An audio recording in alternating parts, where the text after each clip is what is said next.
রাত কয়টা হবে জানি না, সম্ভবত গভীর রাত হবে।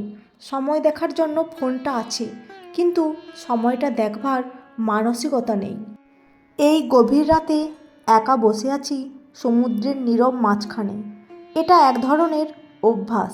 এখন প্রতিটা রাত এই রকম একা একাই বসে থাকি, কখনো বা মধ্যরাত, কখনো বা রাতের শেষ পর্যন্ত।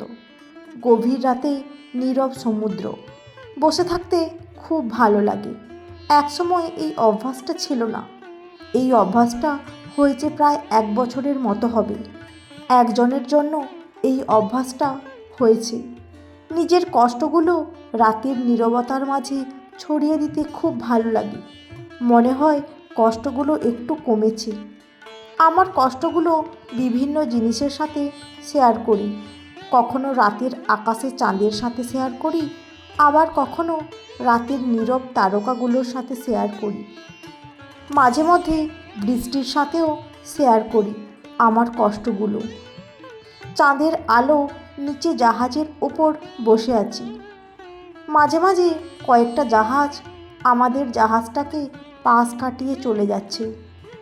হঠাৎ ফোনটা বেজে উঠল। নাম্বারটা অচেনা। কণ্ঠিত বোধ হয়ে ফোনটা ধরলাম। কেউ একজন মেয়েলি কণ্ঠ বলল, এই নীলু, কেমন আছো? এটা শুনে মনটা অস্থির হয়ে গেল। এই নামটা শুধু একজনই ডাকতো, কিন্তু মানুষটা তো এখন আর নেই। আমাকে ছেড়ে চলে গেছে 1 বছর আগে।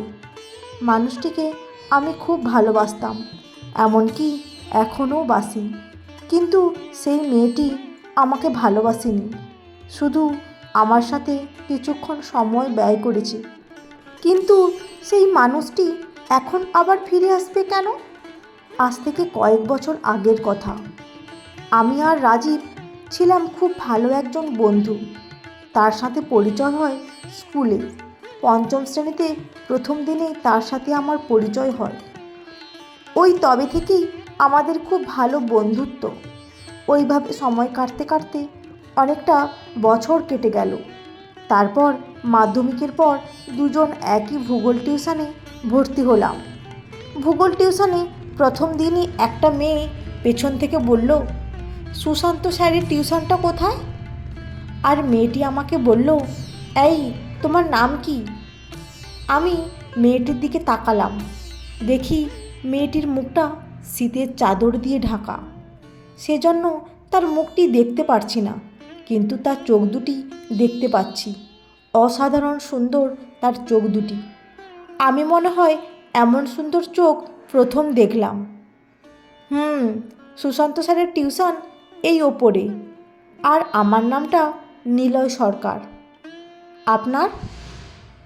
আমার নাম অনুপমা। আর শোনো, আমি তোমার ক্লাসমেট, সো তুমি করেই ডাকবে। আর তোমার নামটা বেশ বড়, আমি তোমাকে নীলু বলে ডাকবো, কেমন? আচ্ছা। সেদিন মেয়েটির সাথে অনেক কথা হয়। কথার মাঝখানে মেয়েটি আমার ফেসবুক আইডি নিয়ে নিল। আমিও দিয়ে দিলাম। সেদিন টিউশন শেষ করে বাড়ি চলে আসলাম। এরপর থেকে অনুপমার সাথে সব সময় কথা হতো। এক সময় আমাদের এই পরিচয়টা ভালো বন্ধুত্বে রূপ নেয়। এই বন্ধুত্বের সম্পর্কটা বেশি দিন স্থায়ী হলো না। আমি একসময় অনুপমার চোখ দুটির প্রেমে পড়ে যাই। জানি না অনুপমা আমাকে ভালোবাসে কিনা, তবে ওর চোখের দিকে তাকালে আমি একটা লেখা দেখতে পারি। সেই লেখাটা হলো ভালোবাসি। তবে কাকে ভালোবাসে সেটা লেখা নেই, তাই আমি জানি না। আমি একদিন অনুপমাকে বললাম, বলতে অবশ্য প্রায় 1 বছর লেগে গিয়েছিল, অনু, তোমাকে একটা কথা বলবো। জানি না কথাটা তুমি কেমনভাবে নেবে, তবে কথাটা আমাকে বলতেই হবে। না বলে থাকতে পারছি না। তোমার চোখ দুটি যেদিন প্রথম দেখেছিলাম, সেদিনই সেই চোখ দুটির প্রেমে পড়ে যাই। কিন্তু সেটা বুঝতে একটু দেরি হয়েছে। কিন্তু এখন বুঝতে পারছি আমি তোমার চোখ দুটির তো প্রেমে পড়েইছি, সাথে সাথে তোমার মনটারও প্রেমে পড়েছি। অনু, আমি তোমাকে ভালোবাসি। ভেবেছিলাম অনুপমা আমাকে ভালোবাসবে না, কিন্তু সেদিন অনুপমা আমাকে অবাক করে দিয়ে আমার ভালোবাসাটা গ্রহণ করে নিল।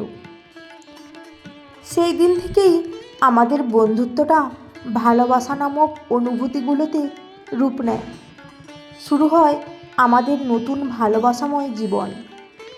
কিন্তু এই জীবনটাও বেশি সময় স্থায়ী হলো না।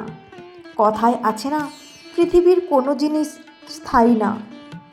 আমাদের সম্পর্কের প্রায় 2 বছর পর অনু আমাকে ছেড়ে দিয়ে অন্য আরেকটা ছেলের সাথে চলে যায়। ও যেদিন কথাগুলো আমাকে বলল, সেদিন খুব কষ্ট পেয়েছিলাম। ভালোবাসা হারানোর কষ্টটা কিন্তু অন্যরকম। সেদিন আমার চোখ দিয়ে শুধু জল গড়িয়ে পড়েছিল। আমি শুধু অনুর কথাগুলো শুনছিলাম। কথা বলার ভাষা হারিয়ে ফেলেছি। সেদিন থেকেই শুরু হয় আমার কষ্টময় জীবন। অবশ্য কষ্টগুলো এখন কিছুটা ভুলতে শুরু করেছি, কিন্তু এই নামটা শোনার পর আবার কষ্টগুলো নতুনভাবে ফিরে আসলো। আমি বললাম, আপনি কে বলছেন? আমি অনু। আমার কণ্ঠস্বর বুঝতে পারলে না? আমি একটু থমকে গিয়ে বললাম, তোমার কণ্ঠস্বর বুঝতে পারলেও বিশ্বাস করতে পারিনি। কি ব্যাপার, এত রাতে আমাকে ফোন করলে? প্লিজ আমাকে মাফ করে দাও। মাপ তো সেই দিনই করে দিয়েছি, যেদিন আমাকে ছেড়ে চলে গেছো। এখন আবার কেন ফোন করলে? আমি আবার তোমার জীবনে ফিরে আসতে চাই। কথাটা শুনে আমি চুপ থাকলাম। কিছুক্ষণ পর ভারী ভারী কণ্ঠস্বরে বললাম, চোখ দুটি অশ্রুসিক্ত হয়ে আছে, কিন্তু আমার কিচ্ছু করার নেই। দুঃখিত আমি, আর তোমার জীবনে যেতেও চাই না। আমাকে যার জন্য ছেড়ে গেলে তার জীবনে যাও। আমার এই কষ্টময় নোংরা জীবনে তুমি আর এসো না। আমার ভুল হয়ে গেছে, তোমাকে কষ্ট দিয়ে আমি খুব ভুল করেছি। আমি বুঝতে পারিনি কার ভালোবাসাটা কতটা সত্যি। তোমাকে ছেড়ে চলে যাওয়ার পর আমি বুঝতে পেরেছি তুমি আমার সত্যিকারের ভালোবাসা। তুমি আমাকে সত্যিকারের ভালোবাসতে। আমি তখন শুধু তোমাকেই মিস করেছি। যেখানে যাই সেখানেই শুধু তোমার কথা মনে পড়ে। তাই আমি আজ ওকে ছেড়ে দিয়ে তোমার কাছে চলে এসেছি। প্লিজ আমাকে আর একটিবার সুযোগ দাও। এটা হবার নয় অনু। আমি হয়তো এখনও তোমাকে ভালোবাসি, কিন্তু তোমার জন্য এখন আর সেই আগের অনুভূতিগুলো তৈরি হয় না আমার মধ্যে। তোমাকে দেখার জন্য মনটা এখন ছটফট করে না। সো তুমি আর আমার এই অনুভূতিহীন জীবনে ফিরে এসো না। অনু নিশ্চুপ হয়ে আছে।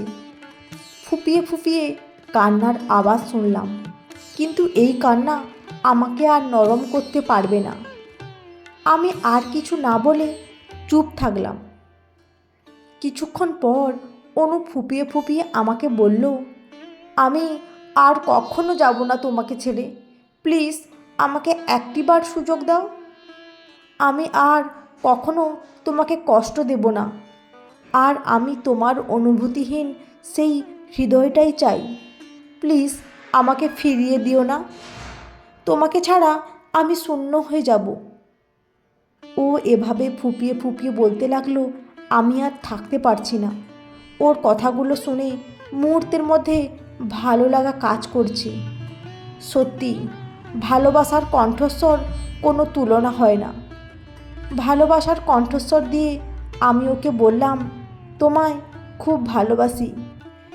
কিছু কিছু ভালোবাসা আছে যা কখনো হারায় না, বরং দিন দিন তা আরও শক্তিশালী হয়। কিছু ভালোবাসার গল্পের হ্যাপি এন্ডিং হলে ক্ষতি কী? বন্ধুরা, আজকের গল্পটি কেমন লাগলো? যদি ভালো লেগে থাকে অবশ্যই একটি লাইক দিয়ে চ্যানেলটি সাবস্ক্রাইব করে পাশে থাকবেন। অসংখ্য ধন্যবাদ।